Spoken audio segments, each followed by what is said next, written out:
Well, hello there, my friend. Welcome to Miracle Prayer Sunday. And this is Reverend Dorothy Wellington, and I'm so happy to be before you today. Over a year ago, God called and touched my heart to do Miracle Prayer Sunday, and it was all for you. He said, "My people are needing miracles. They're going through great difficulties, and I want uh, you to pray, to teach and to pray so that they can receive the help that they need and that they desire." And you know what? Who my mentor is? My mentor is Jesus. I fell in love with his stories of how he taught, and he went to all the cities and towns teaching and healing all that was sick and oppressed. So that's what I do. I'm teaching, and guess what? When I pray, God confirms his word with signs following, just like Jesus did. So that's why I say I believe in miracles, and this is Miracle Prayer Sunday. Now, God always requires a step of faith. So what you have to do is your step of faith is to ask. And in all of my videos, there's comments at the bottom. You can use that and let me know what your special need is, and I will take that to prayer. Not just positive thinking, I'm taking it to prayer, but God's hand for the working of miracles beginning in your life. Also, I'm on Facebook, and you can message me on Facebook, and you can also go on my website at www.dorothywellingtonministries.com. There's a contact page there, and you can let me know. You can let me know privately. It only comes to me what your special need is. Well, this is November. We got less than 2 months we'll be into 2020. In the last couple of weeks on my teaching videos, I talked about what God wanted for you to smile going into 2020, for you to smile. And today, I'm going to teach you 3 ways to keep that joy in 2020. You can actually start today, but definitely 3 ways for you to keep your joy in 2020. There's a lot of things people are experiencing, you or somebody else that you know, trouble on the job, families are in turmoil, divorce and separation, parenting issues, our political, local and national, there's chaos there. So that doesn't sound like good news, but with God, yep, you could even have a smile over all of these political campaigns. Sickness and disease in your body or in your loved one. You could have lost someone by death this year. You could be living from paycheck to paycheck and wanting so much more, but you feel like you can't move out of that job or fear getting a new job. And also, you might be where you are at today. You have been doing all that you know to do, and you have no one else to turn to. Oh, God is here. And so I'm going to give you 3 ways how to keep joy in 2020. Not temporary from a party, a New Year's Eve party. Not temporary joy where you've been with a church or a special group to watch the new year come in. Not through drugs and alcohol. All of those things can be temporary, but January 1, 2, and 3, you're going to start going like this here. God doesn't want that. So let's listen to the first way, the first way to keep joy in 2020.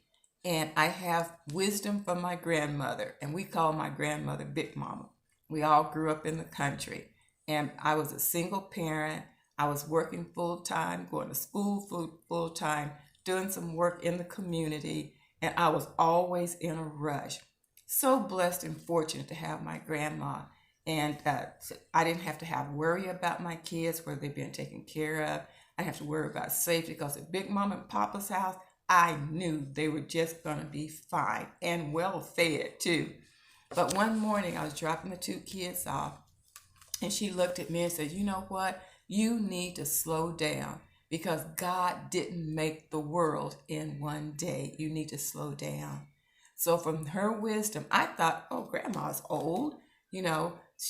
All old people need to slow down. I'm young. Oh, that wisdom is for everybody. You need to slow down and know that God didn't make the world in one day. You're going to have an ultimate goal. You have an ultimate goal in your health, ultimate goal in your finances and relationship. Keep those ultimate goals, because if you don't quit, you will reach those goals. But what I'm challenging you today is to appreciate the many victories that you have day by day, to appreciate the many victories and the many healings that you have every day. You got a disease label, you might have 2 or 3 of them, but God is telling me to share with you in order for you to stay encouraged, because he said in Psalms 103:3, he says, who forgiveth all thine iniquities, all your sins and wrongdoing, who healeth all thy diseases. Your healing is not contingent on you being able to be more perfect, or God won't heal me because I did such and such. No, no, no. Don't do that. God says he forgives all of that and he heals all of your sickness and disease. You may have had a doctor or a specialist for a long time, that one, and then you changed to someone else because you weren't getting what you needed from that one, but you changed. People, that's part of your healing. You can rejoice, you can be happy because you had to change doctors. In your heart, you knew you needed more. So that's a healing. That's part of that ultimate healing that you're aiming for. Also, if you were taking 100 milligrams of this medication and it got reduced to 50, that's miraculous. That's a healing too that you can rejoice in. Yes, you might be going into 2020 with that same label of sickness and disease, but you look at all the many, many, many healings. And if you've never done that, go back and look at all the many healings that you've gotten up to this point. The medications, learn more about, they give you a label of sickness and disease.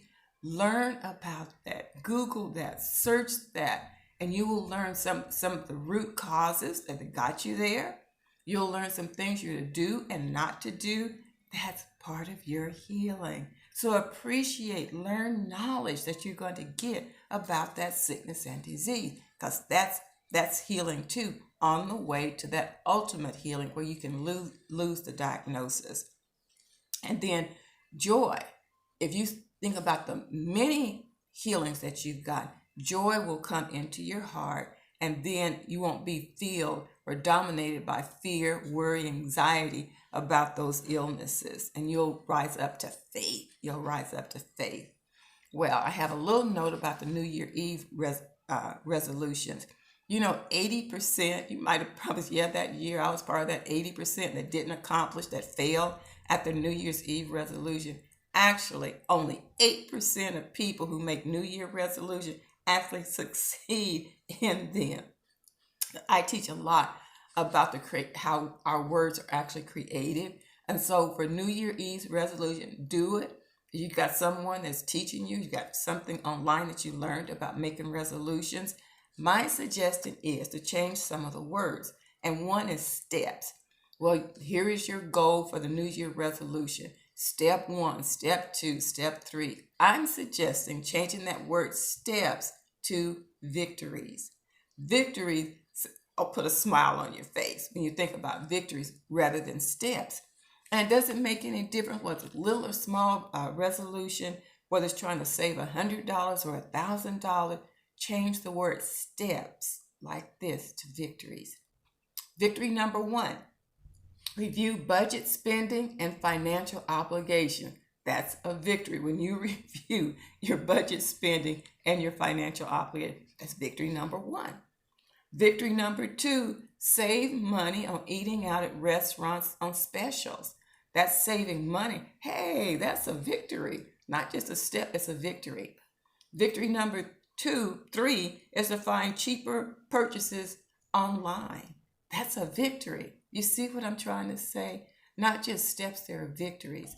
I had a supplement that I wanted, and at a drugstore, it was over $30.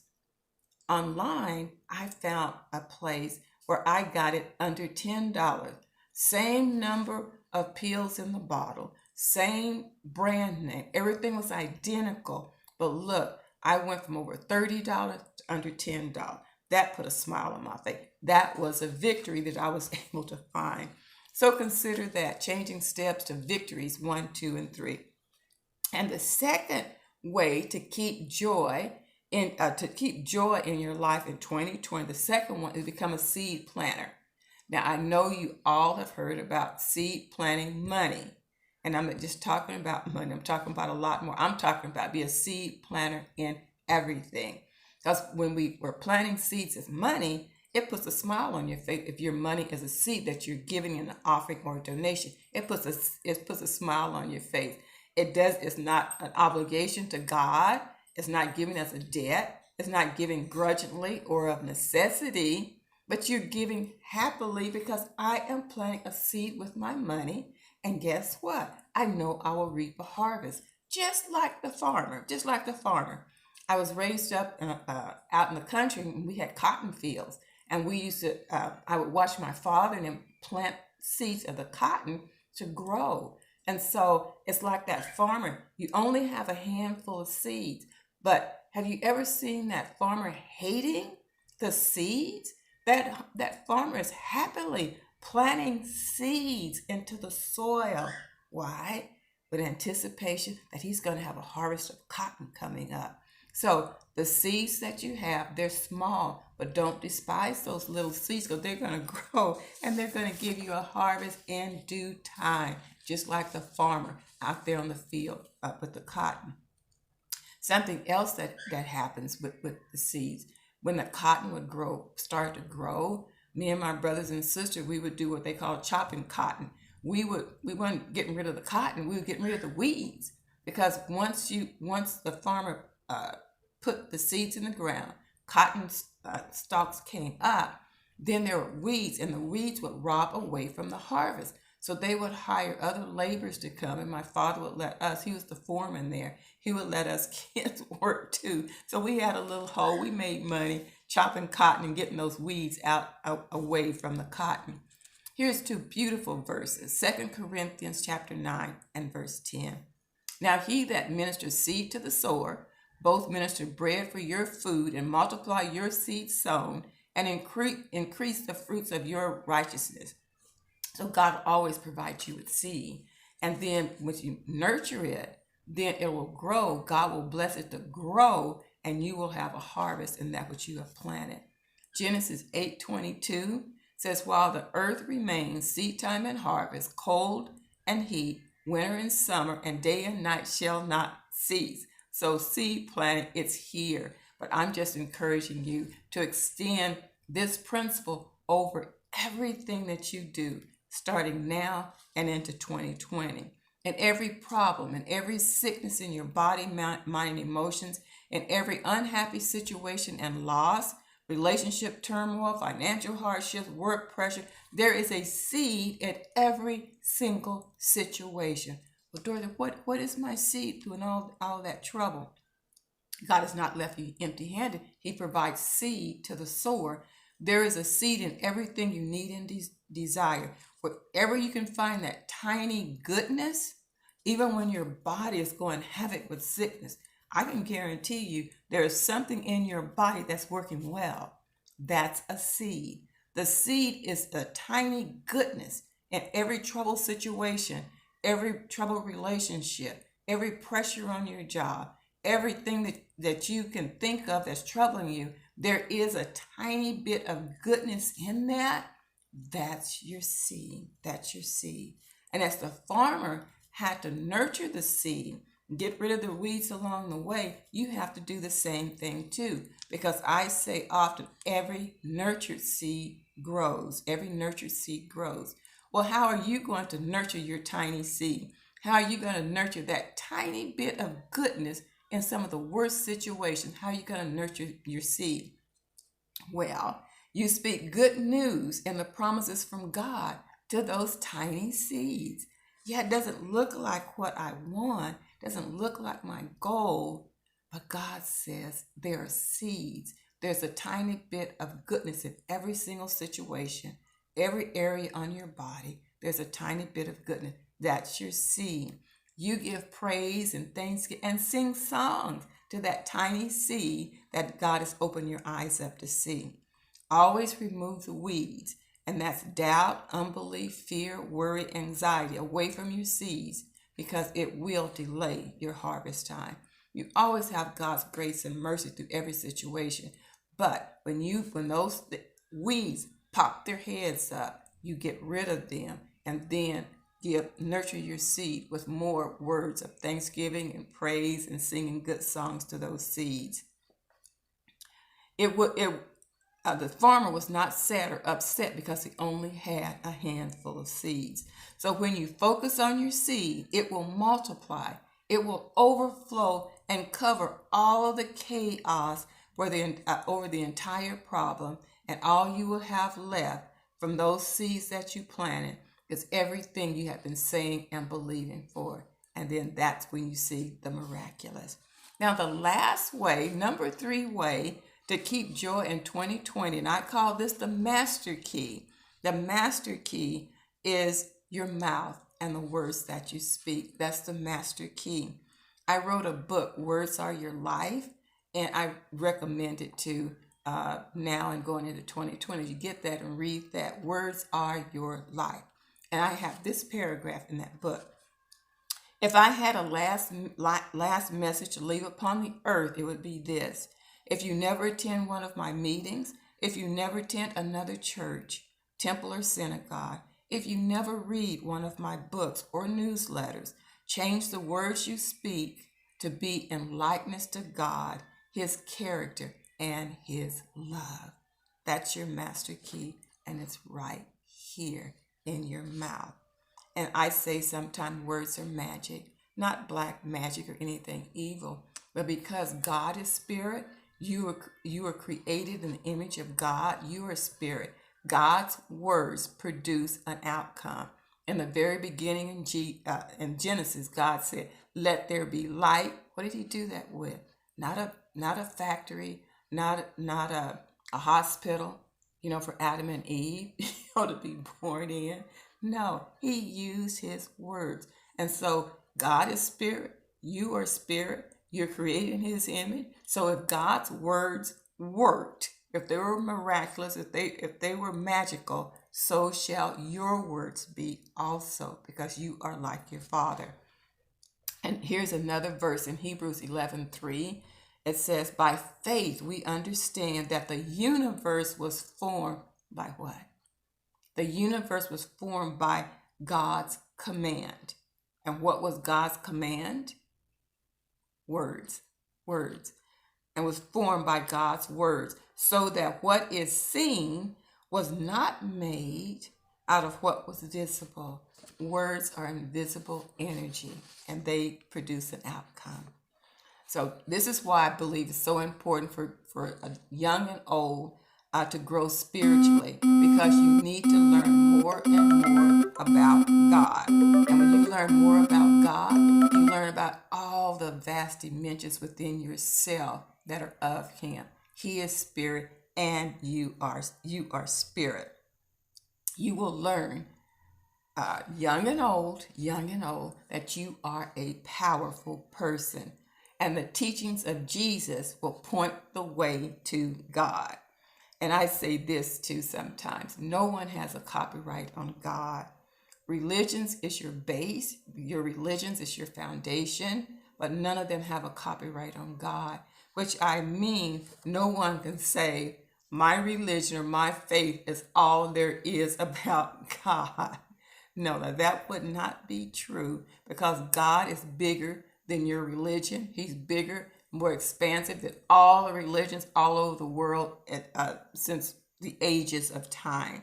God is infinity, and you will forever be learning and growing in Him as long as you keep on submitting yourself to Him. Now, you can learn perfectly your religion. You can learn perfectly your faith and the tenets of faith in your religion, but you'll continually learn about God. As long as you keep on submitting yourself to Him, He'll keep on opening up the eyes of your understanding to learn more about Him and who you are in Him. Words are spirit. They're invisible matter. John 6:63. Words are spirit. And I have this in closing. Words spoken with intention in the heart have the greatest assurance to produce a directed outcome.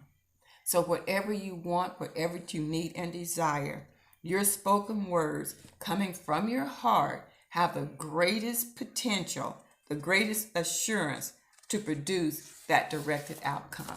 That directed outcome is what you are saying it to be. This verse here, I give to you, Mark 11:23. Truly, I tell you, if anyone, what? Say, speak to this mountain, whatever that mountain is of yours, go throw yourself into the sea, and does not doubt in their heart, but believes that what they say will happen, it will be done for them. That's a promise about the words that you speak and believe in your heart, the words that you direct with a firm intention to come to pass. You shall have whatsoever you saith. Amen. Well, I pray for you this morning. I pray that the teaching that I've given to you, God will continue to expand and open up to you more understanding, give you more wisdom about how to keep joy in 2020. And you can with me on Facebook. You can with me on my YouTube channel. So there's so many videos there. I have over 50 videos there. And when you're looking at them, think about other people. And if you know somebody's going through a difficult time, hardship, needing sick, battling with sickness and disease, you'll find some video. Share them, forward them to. You can be an extension of God's hand and to those that are in need. Also, this month too, I'm asking people to partner with me and financially with this ministry. We're still in need of $1,200. I've been asking for over a month, I think. But I need some updated equipment and year-end expenses. So go to my website, www.dorothywellingtonministries.com, and see if God would touch your heart to give. And you would be obeying God, because you'll give what He says to give, and you'll help me in ministry so that I can then continue to help more people, especially going into 2020, because we're looking to do more. There's a donate button right there on the website. While you're on the website, take a look at my Just God Academy. If you're in the Phoenix Valley, you can see how you can become an elite student with the Just God Academy. And you'll see our meeting dates are also on my website. Facebook, you'll also see there a link to Facebook for God's Love and Power Elite Group. It's a private group on Facebook. And of course, my YouTube channel, which you might be seeing me on from YouTube. And as I always end and say, God bless them. God bless each person. Bless them. Bless, bless, bless.